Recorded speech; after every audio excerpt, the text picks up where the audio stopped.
অনেকে প্রচার করে, অনেকে বলে যে কীর্তনে শুধু কীর্তন করে, কিন্তু ধর্মের প্রকৃত যারা নিগূঢ় তত্ত্ব, ইন্টারমিডিয়েটলি সাবজেক্ট, স্পিরিচুয়াল স্থিতির যেটা আধ্যাত্মিক চেতনা যেটা, সেটা আমরা কীর্তনী হয়ে যদি তরুণ জাগরিত, যদি তরুণদের মনে, সনাতন ধর্মী ব্যক্তিদের মনে যদি প্রকৃত অনুরাগ যদি সৃষ্টি করতে না পারি, তাহলে কীর্তন করি কি হবে?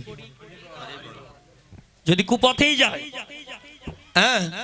অনেকে ফেসবুকে লেখে যে কুপথে যেতে যেতে এখান থেকে অনেকেই ধর্মান্তরিত, আসলে আগাছা থাকবে, দুই একজন হবে। আবার অনেকে হয়তোবা জ্বালা যন্ত্র অত্যাচার সহ্য না করতে ভারতে যাবে। অর্জুনকে কি বলেছিল? অর্জুন, মরতে হলে যুদ্ধ করে মরো, মরতে হলে যুদ্ধ করে মরো। আমি দাদা শোনেন, একটু আগে বলেছি আজকে তো রংপুরে সমাবেশ, চিন্ময় গোস্বামী ব্রহ্মচারীকে যেতে দিত না, সেগুলো বলেছি।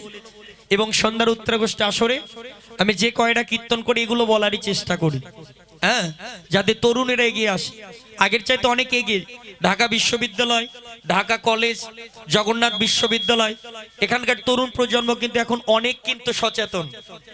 তারা বলছে প্রয়োজনে প্রাণ দিব, তবু সনাতন ধর্ম রক্ষা করব।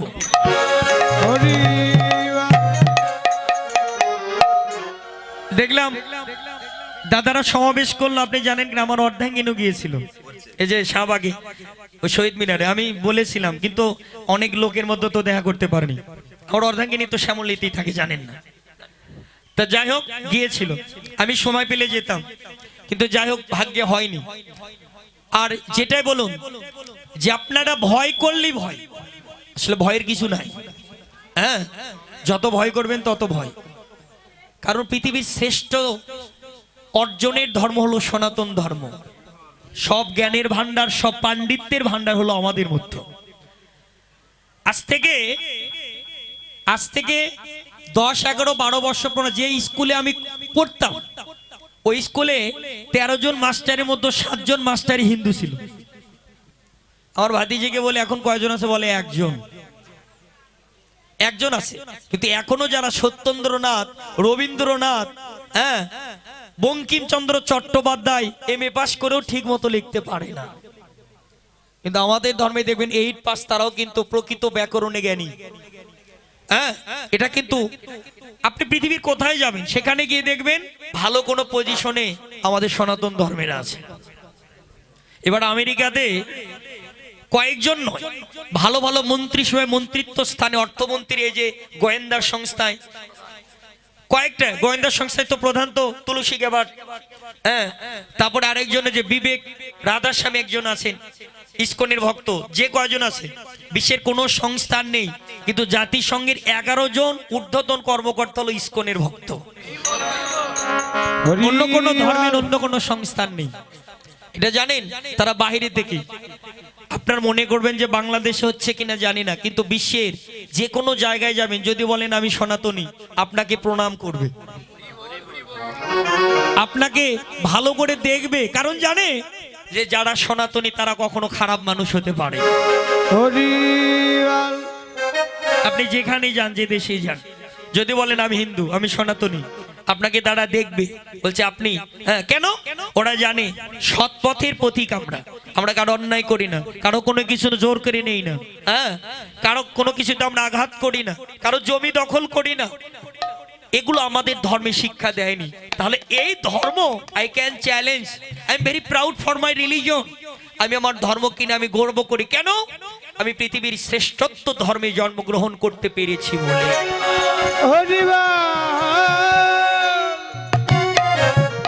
তাহলে এটা আমাদের ভাবনা করে চলতে হবে। দু একটা ভুল যারা করবে, ধানের মধ্যে আগাছা থাকবে, কিন্তু তাদেরকে নিয়ে আসার মতো কথা কীর্তনেতে বলতে হবে, সেটা দাদা বললেন। যে দেখবেন কীর্তন শুনতে আসে অনেক কুপথের প্রতীক ভক্তরাও আসে, অনেকে এসে দেখবেন ঘোরাফেরা করে, কিন্তু দু একটা কথা তাদের কানেও বাজে।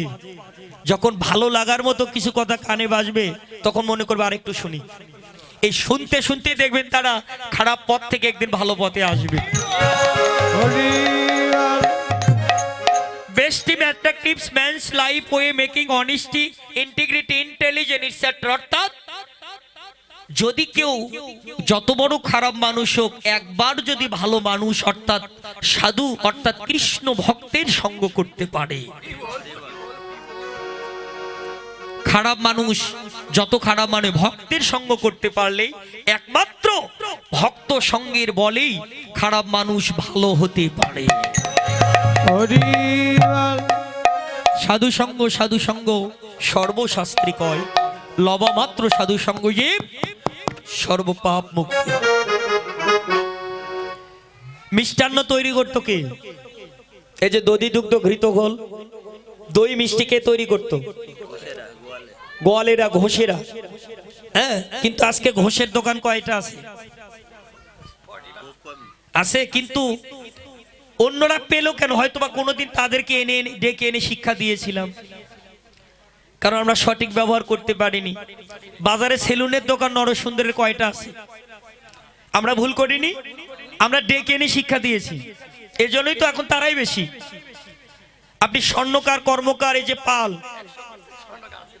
হ্যাঁ, কারণ আমরা ভুল করিনি দাদা। দেখুন অন্য ধর্মের লোক যে আমরা নিজেদের ধর্মের কাউকে বিশ্বাস করি, অন্য ধর্মে ডেকে এনে শিখাইছি।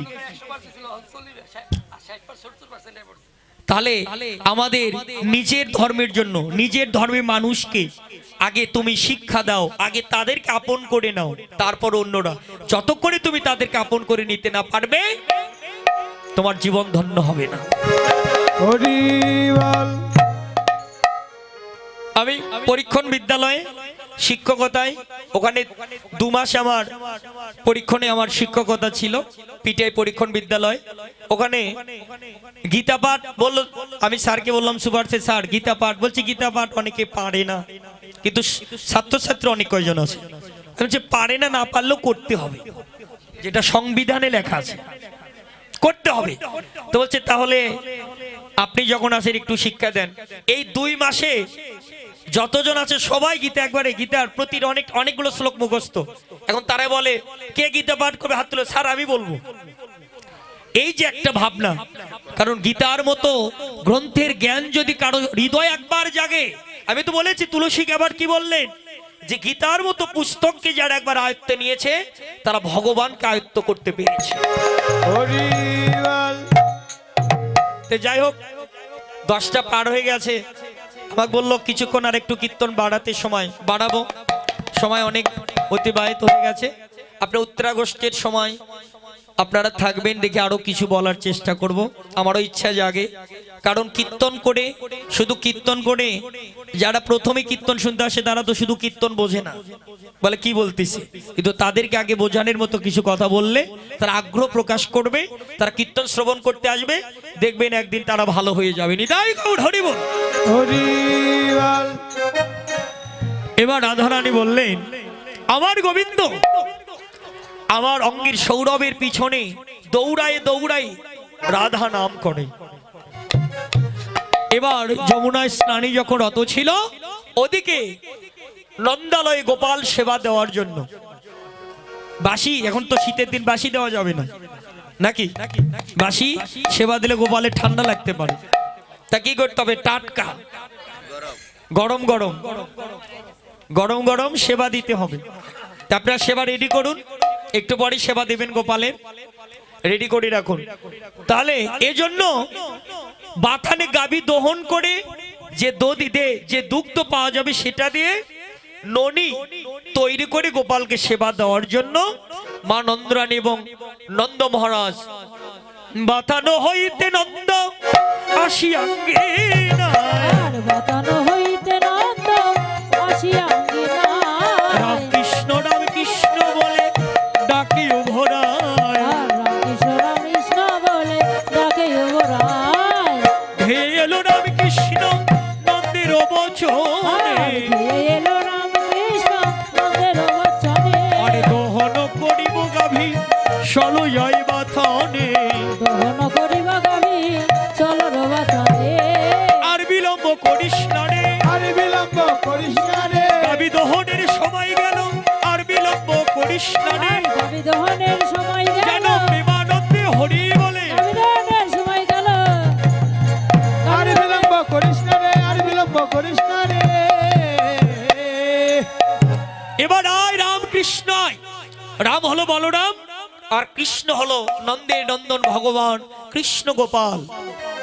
এবার যখন আসলেন তখন কি করলেন? রাম নেড়ে দহন ভাণ্ড কৃষ্ণ নেড়ে বাধা। মনের দহন ভাণ্ড কৃষ্ণ নেড়ে বাধা। রাম নেড়ে দহন ভাণ্ড কৃষ্ণ নেড়ে বাধা। রাম নেড়ে দহন ভাণ্ড কৃষ্ণ নেড়ে বাধা। উদারপুরে নবনী দেব যত আছে ক্ষুধা। আর উদরপুরে নবনী দেব যত আছে ক্ষুধা। ক্ষুধার জ্বালা থাকবে না রে। ক্ষুধার জ্বালা থাকবে না রে। খুদার জ্বালা থাকবে না রে। ক্ষুধার জ্বালা থাকবে না রে। ক্ষুধার জ্বালা থাকবে না কেন রে। উদারপুরে নবনী দেব ক্ষুধার জ্বালা থাকবে না রে। উদরপুরে নবনী দেব ক্ষুধার জ্বালা থাকবে না রে। এই এই এই নাতিরই তো অন্নপ্রাশন হলো তাই না? বয়স কত? 1.5 বছর 18 মাস। ও তাহলে তো আমার মানে ভগবানের দেওয়া ধন আমার দীপায়নেরও বয়স তো ওই 17-18 মাস চলে। হ্যাঁ, আপনাদের কৃপায় আমি একটা সন্তান পেয়েছি, ভগবান দিয়েছেন। আমার ছেলের নাম দীপায়ন কৃষ্ণ রায় দীপ। আমার এই নাতির নাম কি?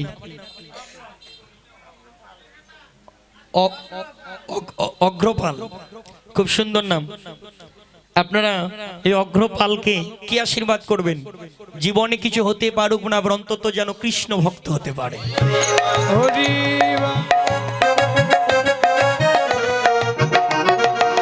কৃষ্ণ ভক্ত হয়ে যেন বাবা মার কোলকে যেন আলোকিত করতে পারে। এই ঈশ্বর পাড়ার সকলের যেন মনে কৃষ্ণ প্রেম দিতে পারে। হরি বল। রামে নেড়ে দহন ভাণ্ড কৃষ্ণ নেড়ে বাধা। মনের দহন ভাণ্ড কৃষ্ণ নেড়ে বাধা। উদারপুরে নবনী দেব যত আছে ক্ষুধা। আর উদরপুরে নবনী দেব যত আছে ক্ষুধা। এ রাম, তুই বড় মানুষ, তুই ভাণ্ডটা নে। বলরাম, বলরাম বল মানে শক্তি আছে মোটা সোটা। তুই ভাণ্ডটা নে। আর কৃষ্ণকে বললেন, বাবা আমি তো তাড়াতাড়ি হাঁটতে পাচ্ছি না, তুই এক কাজ কর, আমার চরণের বাধা পাদুকা জোড়া নিয়ে চল। বলরাম মোটা সোটা শক্তিবান বলে আসতে তাকে দিলেন ভাণ্ড, আর ভগবান কৃষ্ণকে দিলেন চরণের জুতা পাদুকা। এবার ব্রজবাসী বলছে, বাবা তুমি এখনো কি বোকা আছো? যে ভগবান তোমার ঘরে ঘরে আশ্রিত, কিন্তু তাকে তুমি ভগবান অবজ্ঞা করে তাকে তুমি চরণের পাদুকা দিলে। কিন্তু ভগবান বললেন, না রে, আমি তো ভক্তের চরণই বড় ভালোবাসি, আমায় দাও দাও ভগিত চরণের ধুলি। আমায় দাও দাও ভক্ত চরণের ধুলি। কত সাধনা করে করে ভাগ্যে মিলেছে রে, আমায় দাও দাও ভগিত চরণের ধুলি। কত সাধনা করে বহু ভাগ্যে ভাগ্যে মিলেছে রে। আমায় সবাই ধুলি মেখে নাও। দাও দাও ভক্ত তোমরা চরণের ধুলি। কত সাধনা এমন ভাগ্য আর হবে কিনা রে, আমায় আপনারা মাগবেন কিনা জানি না, কিন্তু আমায় একটু দেন, আমি মাথা পেতে দিলাম। আমায় দাও দাও ভগিত চরণের ধুলি। কত সাধনা করে ভাগ্য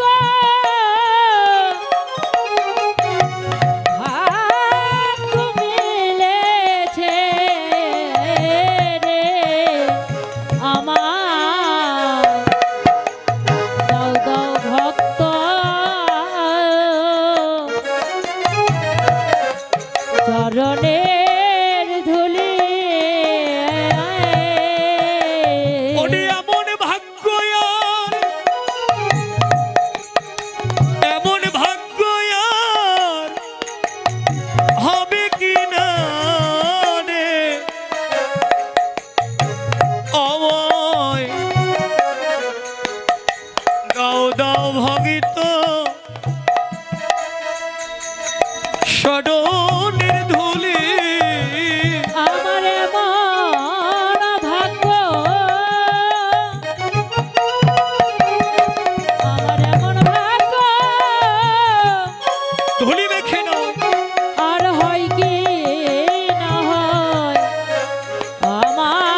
বদনে বল হরি বল, হরি বলে ভাগ করে মেলেছে রে, বল হরি বল হরি বলে ভাগ করে মেলেছে রে, দাও হবে তো চরণে ধুলে হে নন্দ দহন গাভী কৃষ্ণ বর্ষ ধরে, আর নন্দ দহেন গাবি কৃষ্ণ বৎস ধরে, আর কৃষ্ণ অঙ্গ ছাটি গাভী নয়নে অশ্রু ঝরে। আর কৃষ্ণ অঙ্গ চাটে গাবি নয়নে অশ্রু ধরে। আমার একজন বৈষ্ণব মামনি তার সন্তানের জন্য আর গোবিন্দের অঙ্গে রজত কাঞ্চন অলঙ্কারের জন্য স্বর্ণের মাল্য চাঁদি, তাই না, তিনি মানত রেখেছিলেন এবং আমাকে একটা বস্ত্র, দক্ষিণা ফল স্বরূপ, ফল এবং দক্ষিণা তৎসঙ্গে সংযুক্ত করে দান করলেন। আশীর্বাদ করবেন। শ্রীমদ্ ভগবত গীতা আপনার শ্রবণ করেছেন। দ্রৌপদীর বস্ত্র হরণ করতে চেয়েছিল কিন্তু পারেনি, কারণ ভগবান পাশে ছিল বলে। এই সন্তানের অভিপ্রায় আমাকে বস্ত্র দান করলেন। আপনার আশীর্বাদ করবেন দ্রৌপদীর মতো ভগবান কৃষ্ণ যেন তাদের পাশে থাকে, সকল বিপদ নিজে পাশে থেকে যেন রক্ষা করে, কৃষ্ণ প্রেম যেন দান করে। হা কৃষ্ণ প্রাণ কৃষ্ণ বলে যেন সারা জীবন যেন কেঁদে গোবিন্দ চরণ যেন পায়। হরি হরি বল।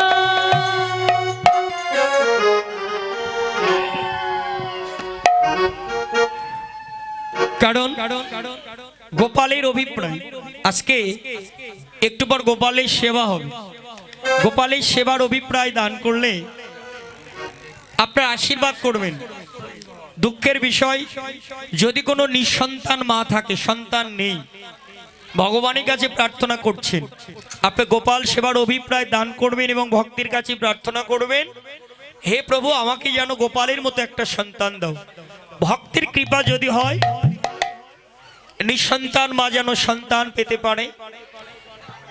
যাদের সন্তান আছে তারা যেন গোপালের মতো সুস্থ থাকতে পারে, গোপালের প্রতি অনুরাগ থাকে এবং সবাই যেন গোপাল সেবার অভিপ্রায় যেন পরিবার বর্গ নিয়ে যেন সুস্থ সবল থাকতে পারে এবং গোবিন্দ চরণ যেন প্রাপ্তি হতে পারে। নিতাই গৌর হরি বল। হরি বল।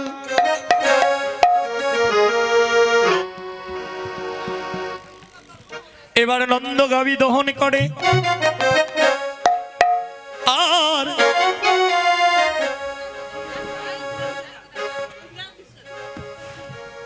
কৃষ্ণ নন্দ মহারাজ গাভী দহন কালে কৃষ্ণ কোথায় ছিলেন?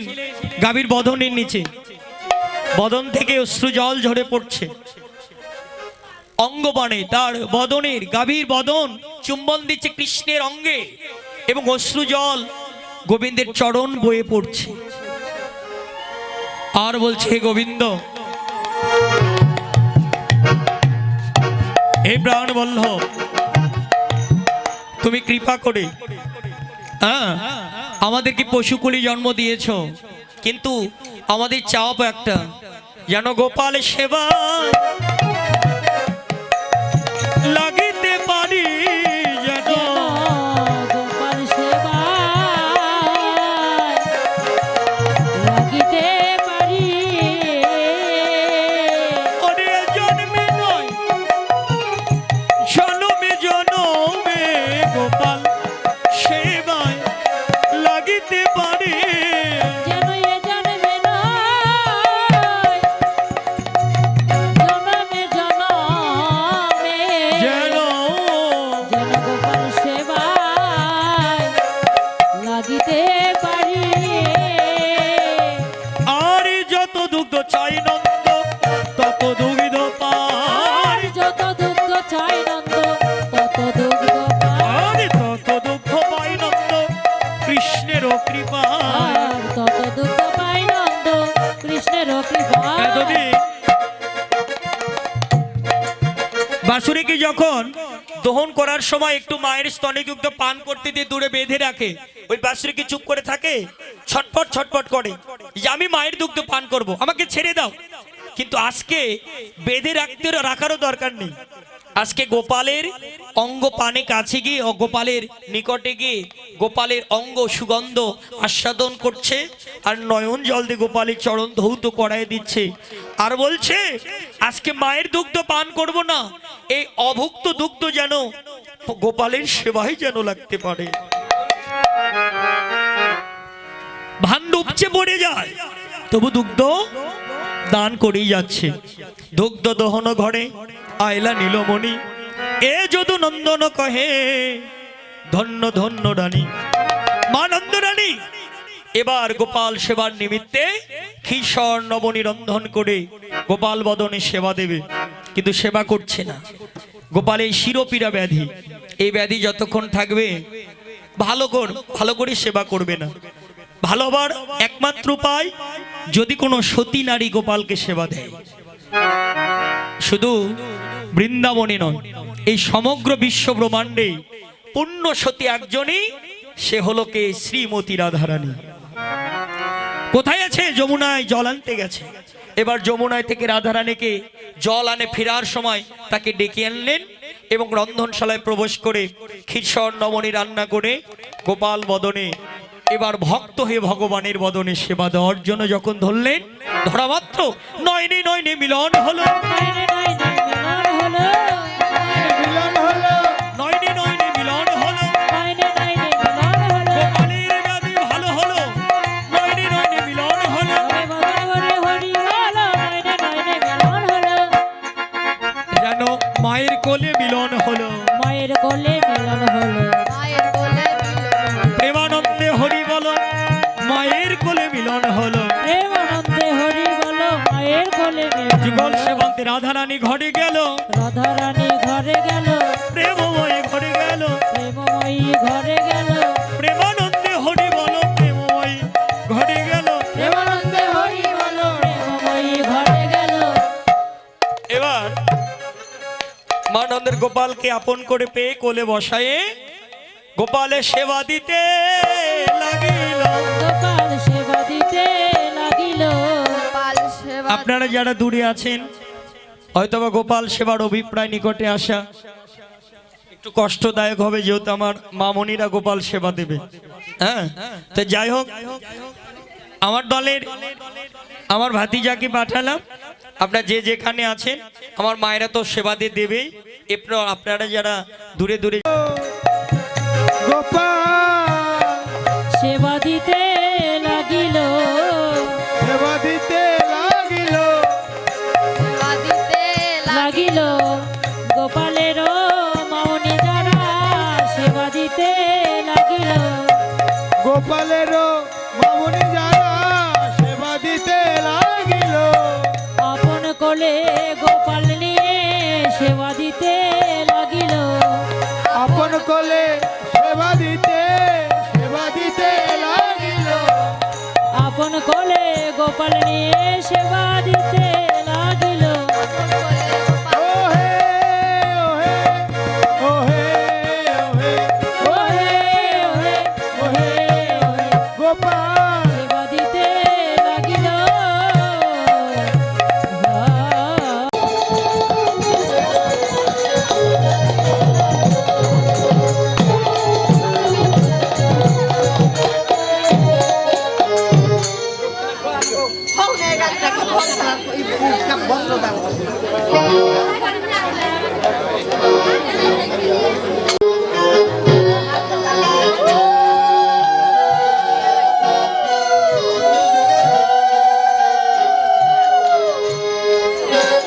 আমার ইউটিউবে চ্যানেল নাকি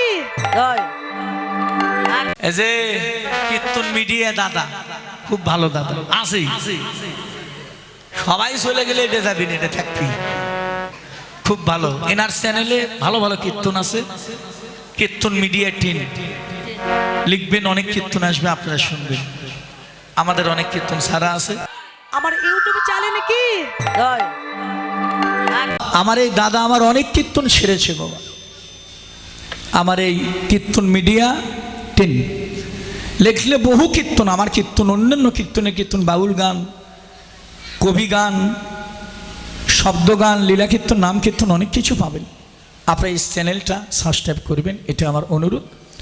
কীর্তন মিডিয়া 10 সকল সনাতন ধর্মে যত বড় বড় কীর্তনীয় আছে কীর্তন হয়েছে, নাম কীর্তন, লীলা কীর্তন, এই যে কীর্তন মিডিয়া এই চ্যানেলটি, সকল কীর্তনীয়দের কীর্তন এই ইউটিউব চ্যানেলে পাবেন আপনারা।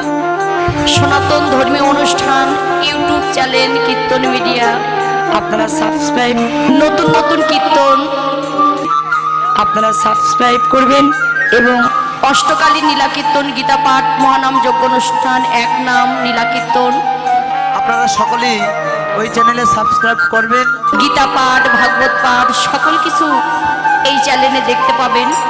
এবং সকলেই দেখবেন এবং বেশি বেশি করে শেয়ার করবেন, যেন সকলের মাঝে দাদা আরো ভালো ভালো কীর্তন আপনাদেরকে উপহার দিতে পারে।